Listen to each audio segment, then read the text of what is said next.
The city of Elyria, Ohio, woke up in a fog.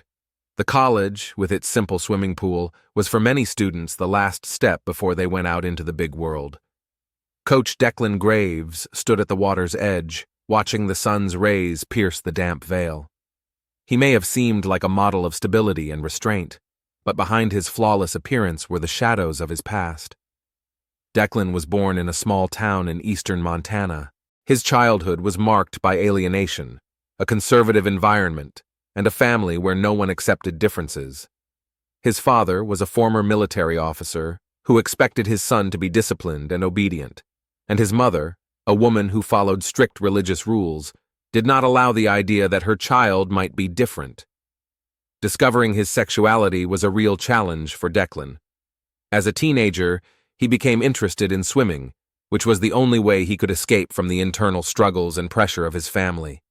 He never had the opportunity to be himself and hid his truth until he left Montana to go to university in another state. It was there that he got a taste of freedom and acceptance, but it left a mark on his soul.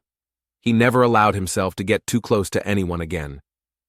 When Declan became a coach, he promised himself that his personal life would always remain outside the pool. However, when he met Marcus Kane, he felt his walls gradually crumble. Marcus was born in a poor neighborhood in Cleveland, where life didn't offer many choices. His mother raised him and his two younger brothers on her own, working 2 jobs to support the family. He barely remembered his father, who left the family when Marcus was 6 years old. From an early age, Marcus realized that if he wanted to break out of this cycle of poverty, he had to find a way to stand out. Sports became that way for him. At first he tried basketball, but realized that his abilities were better revealed in swimming. Unlike other sports, water gave him peace of mind and a sense of control. It absorbed all the pain and anger that was accumulating inside. In college, he was on the verge of losing all his chances. Working evenings and trying to keep fit, Marcus was balancing the desire to succeed with the fatigue of the struggle. When he met Declan, the coach became not just a mentor, but someone he looked to for support. "Warm up, Marcus." Declan nodded as he entered the pool. Marcus took off his sports jacket and jumped into the water. It was cool, but it only helped him to concentrate. Every stroke was a chance for him to escape from his problems and prove that he could be the best. Declan watched him, silently making notes for himself. After the training session, Marcus was breathing heavily as he sat on the edge of the pool. Declan handed him a towel. Their eyes met, and in that brief moment there was a tension that made Marcus feel vulnerable. "Do you think I have a chance for a scholarship?" asked Marcus, wiping his face. Declan tilted his head to the side as if he was appreciating his efforts. "If you keep working hard, you will get it." These words might have seemed like ordinary praise, but Marcus felt something more. Declan managed to maintain a mask of restraint, but his voice sometimes slipped into notes that made him doubt whether their relationship was really just professional. Julia watched everything from afar. She hadn't yet come to terms with the fact that Marcus had broken off their relationship. Her heart broke with jealousy when she saw him looking at the coach. Her anger and despair grew stronger every time she watched them practice. One day, she came across a club that Declan had accidentally left in the locker room. She picked it up, examined it closely, and decided that this small thing could be her key to the truth. "He's definitely hiding something," Julia thought as she clutched the key ring in her hands. She decided not to stop until she knew everything. Marcus felt torn between fear and desire. He knew that his emotions for Declan could destroy everything he had built over the years. But with each meeting, it became harder to hide. One day, after an evening practice, he was alone with Declan in the locker room. The coach stood next to them, and the same tension hung between them again. "We have to be more careful," Declan whispered, looking around the room. "I know," Marcus replied, lowering his head. They both knew that their relationship could not be hidden for long. But neither Marcus nor Declan suspected that Julia had already taken action. The week after Marcus's last meeting with Declan was tense. They both tried to keep their distance, but every glance, every gesture they exchanged during training became more and more significant. Marcus could feel the anxiety gripping him. He tried to concentrate on his goal of winning the scholarship, but his emotions were getting the better of him. At the same time, Julia was becoming increasingly suspicious and determined to uncover the hidden truth. One evening, as Marcus was leaving the sports field, Julia caught him on the way out. "You think you can just forget about me, Marcus?" she said, clutching his arm.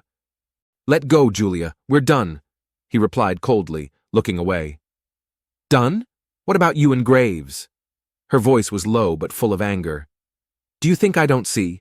Do you think no one else is guessing?" Marcus felt the blood freeze in his veins. He abruptly pulled his hand out of her grip and ran away, but a feeling of fear had already begun to set in. They tried to hide their feelings, but Julia noticed more than he thought. Marcus tried to avoid Julia, but she didn't give up. She followed him during training, and once even showed up at his dormitory when he was returning late at night. Her jealousy wouldn't let her let the situation go, so she decided to act. At a regular training session, Julia overheard part of a conversation between Marcus and Declan. They were standing apart after practice, confident that no one was around. "We need to be more careful. Julia suspects something," Marcus said. "If she finds out the truth, we'll both be in trouble, judged by others," Declan replied, his voice barely audible. Julia, hiding around the corner, held her breath. This confirmed all her worst suspicions. The next day, Julia decided to act openly. She waited for a moment when Declan was alone in the locker room and approached him. Her eyes burned with rage. "You think your little secret will stay hidden?" she said, glaring at the coach. "I don't know what you're talking about," he replied coldly. "You better not be lying," she hissed, pulling the key ring she'd found earlier out of her pocket. "If you don't stop this, I'll find more." Declan remained silent, but his gaze grew heavy. Julia smiled. She felt like she was in control now. That evening, Declan met Marcus at the gym. He looked confused and nervous. "She knows," he said as he sat down on the bench next to Marcus. "If we don't stop her, everything will go to hell." Marcus gritted his teeth. "I'll talk to her," he said, even though he didn't believe it would help. There was a tense silence between them. Marcus and Declan realized that they were on the verge of disaster, but they didn't know how to stop the process. During one of their conversations, Julia accidentally mentioned to her friend that she knew something compromising about the coach. Her friend did not attach much importance to this, but this detail would become crucial for the detectives in the future. In addition, at a party at a friend's house, Marcus accidentally left his chain, which will later be found at the crime scene. This will become one of the clues that will confuse the investigation and divert attention from the real culprit. Julia was not going to give up, and Marcus and Declan were trapped by their own decisions. Their attempts to hide the truth only intensified the conflict. Sooner or later, everything was going to explode, and that moment was getting closer. The night in Illyria drew the campus into a damp haze that enveloped the paths and buildings as if in anticipation of disaster. The pool was empty, but its quiet water still reflected the light of the lanterns. It seemed that nothing would disturb the usual tranquility of the night, but this night was to be fatal. By the pool, Marcus and Declan stood in front of Julia, trying to find the words to convince her to shut up. But Julia was not going to give up. She could see that she had them in her grasp, and her gloating smile only increased Marcus and Declan's desperation. "You think you can save yourself with this blackmail?" Declan asked coldly, hiding his tension behind a calm mask. "Oh, I've already saved myself," Julia replied ominously, crossing her arms over her chest. Marcus could not stand it. "Why can't you just leave us alone?" "Because you're liars," she snapped back. "You both deserve to be found out." The quarrel escalated, turning into a chaotic exchange of accusations and threats. Declan, feeling that he was losing control of the situation, held up his hand to stop Marcus. "That's enough, Marcus. We won't get anywhere if we act in the heat of the moment." Marcus sighed heavily and turned and walked away, clenching his fists without a word. Declan stayed for a few more seconds, looking at Julia, and then turned around and disappeared into the twilight. Julia was left alone. Her victory seemed complete, and she was sure that everything would go according to her plan. Julia walked to her dorm, enjoying the feeling of control. She was already imagining how she would tell the college administration tomorrow. She had won. Her footsteps echoed off the empty walkways of the campus, and the light of the street lamps cast long shadows. Suddenly, she heard footsteps behind her again. It wasn't just an echo of her own footsteps. The footsteps sounded fast and determined. She stopped abruptly, turned around, but saw no one, only a thick blanket of fog enveloping the trees and paths. Feeling her heart pounding in her chest, Julia sped up her pace. Her hands were sweating, and she kept looking back. "Who's there?" she shouted into the darkness. But there was no answer. Then she saw a figure appear around the corner. The black silhouette was rapidly approaching, and before Julia could even react, the stranger hit her in the shoulder. She tried to get away, but the attacker grabbed her by the throat and pushed her against the wall. Her eyes opened wide in fear. "Let go," she whispered, choking, trying to struggle. But the attacker did not back down. He acted in cold blood and ruthlessly. His hand tightened around her throat, and Julia began to choke. She tried to hit his hand, but her strength was leaving her. The world began to blur before her eyes, and she could no longer make out her attacker's features. Darkness enveloped her consciousness, and her body fell to the ground. The attacker stood over the motionless body, breathing deeply, as if he had just completed an important task. He looked around cautiously, making sure no one was around. The light of the lantern flickered, casting shadows, but no longer posed any threat. Julia's body remained lying by the flower bed, helpless and alone. Her face was frozen in horror, and her lips were barely open, as if she was trying to say her last words but didn't have time. The killer disappeared as quietly as he had appeared, leaving behind only traces of the struggle and a dark stain of tragedy that would soon engulf the entire campus. The night on the campus plunged back into silence as if nothing had happened. Only the distant sound of the fountain's gurgling remained a constant witness to everything that had happened. Julia would not get up. The secrets she knew would remain with her, but not for long. The crime had been committed, and sooner or later the truth would come out. This is how the third chapter ended. The murder was the final chord of the night, but the real drama was just beginning. The perpetrator of the crime thought he had gone unnoticed, but the past has a way of catching up with everyone, even when it seems like you've won. The morning on campus began with the usual sounds of students rushing to class and teachers preparing for lessons. However, the usual rhythm stopped when the body of Julia Selden was found near the flower beds next to the dormitories. The alarm quickly spread among the students. Campus security guards were the first to arrive, followed by the police. The police immediately cordoned off the area with yellow tape. Detectives and a forensic expert were working at the scene. The captain of the investigative team, Detective Jackson, an African-American man with many years of experience in criminal investigations, carefully examined Julia's body. Her face was frozen in horror, and there were finger marks on her neck, indicating that she had been strangled. A small wound was also found on her head.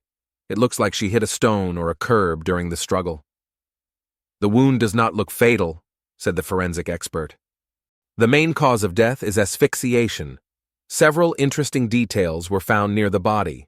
A silver chain that belonged to Marcus Kane and traces of a struggle on the ground. The chain was tangled in the grass, suggesting that it was lost during the conflict. They also found sneaker tracks on the path, some clear and some slightly worn, as if someone had fled the scene in a hurry.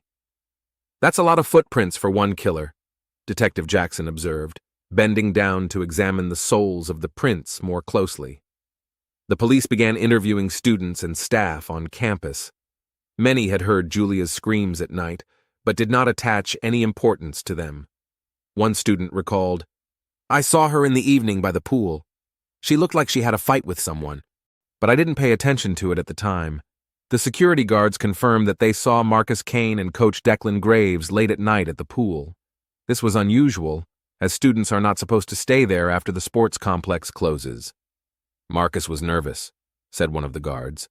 "I saw him leave the pool quickly and head to his dorm. Coach Graves came out a little later." This testimony led detectives to pay special attention to Marcus and Declan. Marcus was called in for questioning.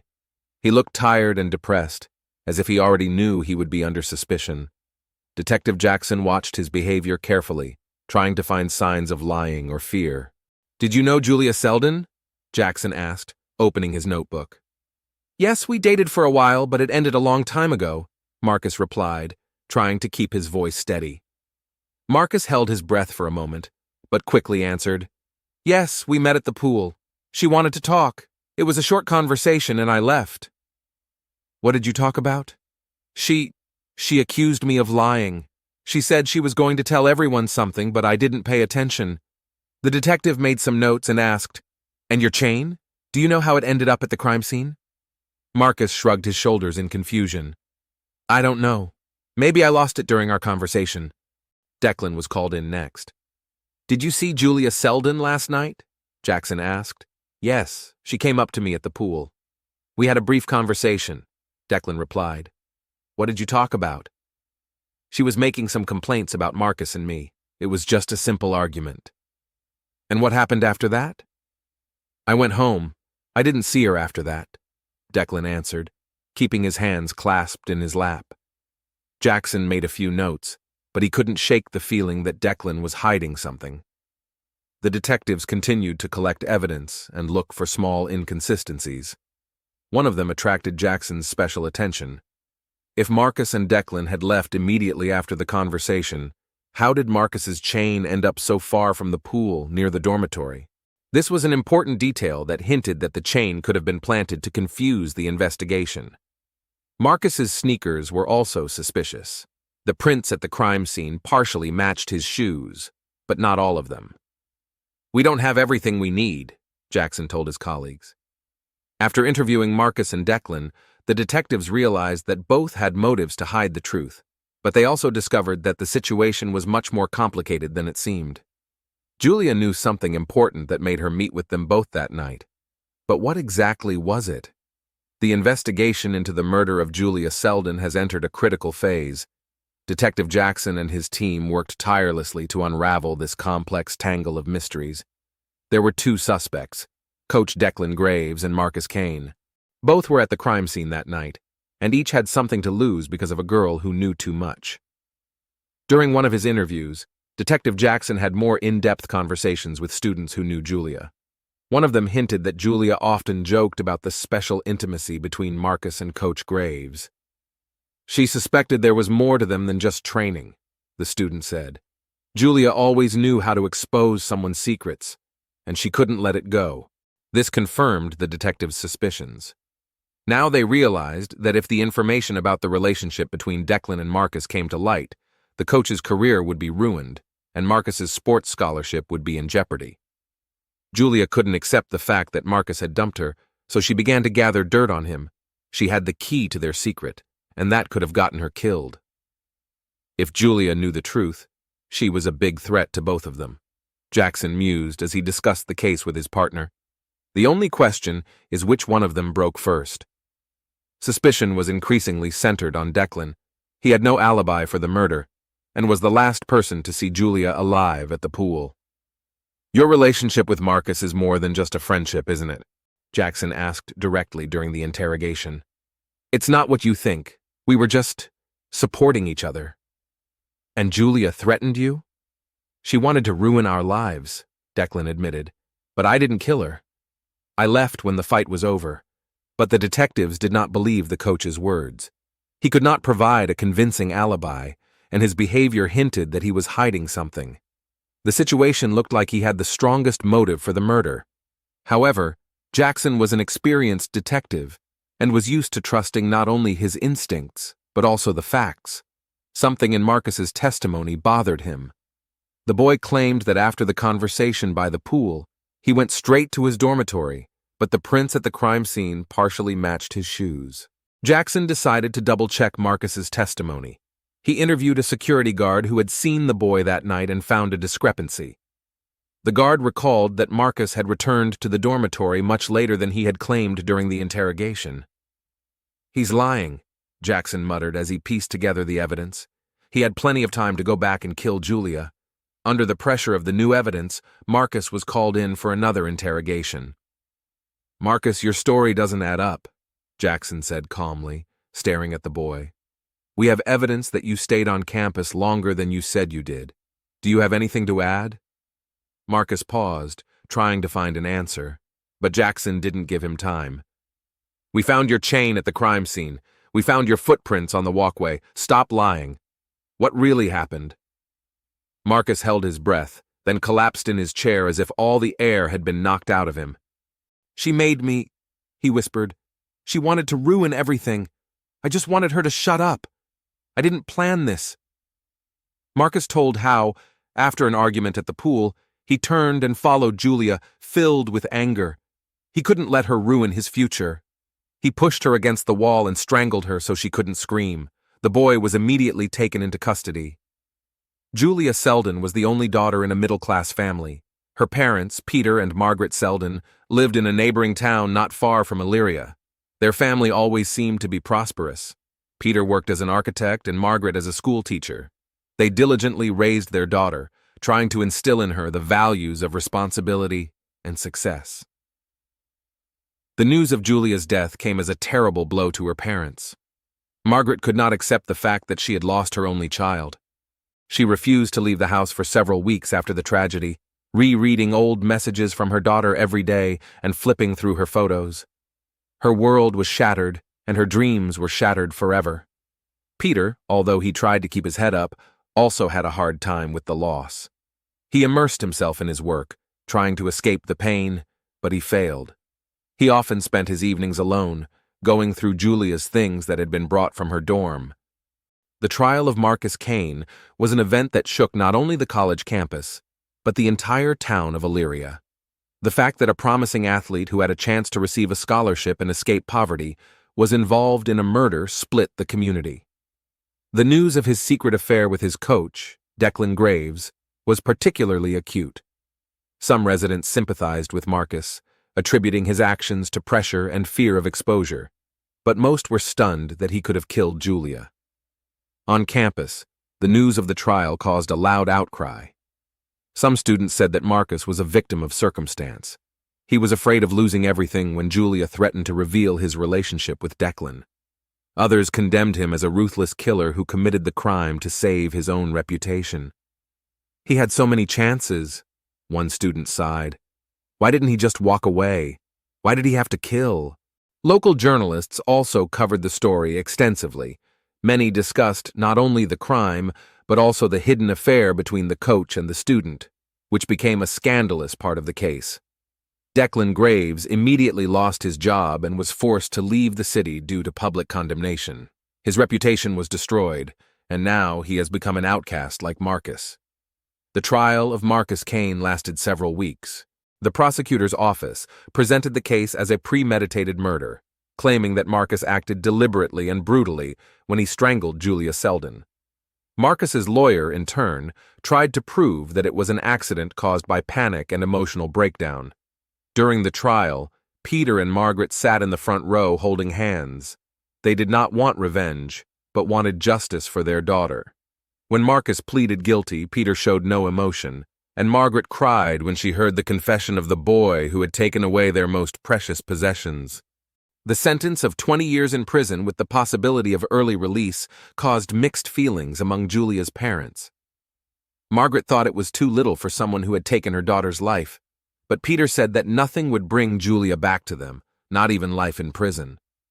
Marcus sat in the courtroom dejected, barely looking at the judge or jury. He did not try to justify himself or elicit sympathy. His confession, recorded by Detective Jackson, became the main evidence in the case. The jury deliberated for several days over whether his actions could be considered premeditated murder or negligent homicide. When the judge rose to announce the verdict, the room was absolutely silent. "Marcus Kane," the judge began, looking at the defendant intently, "after considering all the evidence and taking into account your confession, the court finds you guilty of murder in the second degree."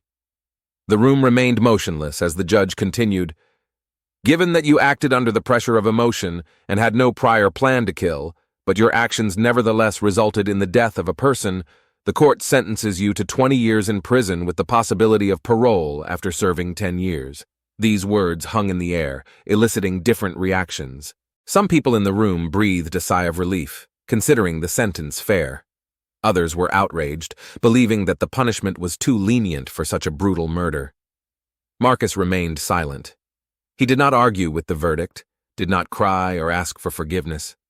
He looked as if he had already accepted that his life was over the day he raised his hand to Julia. As he was being escorted out of the courtroom, his eyes accidentally met those of Declan Graves, who was sitting among the few people present. The coach didn't say a word, just nodded briefly, as if to acknowledge the defeat of both of them. Their fates were now inevitably linked to this tragedy. Marcus Kane went to prison, where he would spend the best years of his life. Once a talented athlete who had a chance to build a brilliant career, he now became a prisoner of his own decisions and fears. After the trial, Peter and Margaret tried to return to normal life, but their loss left a deep scar. Margaret tried several times to return to work, but eventually dropped out of school, unable to bear the emotional strain.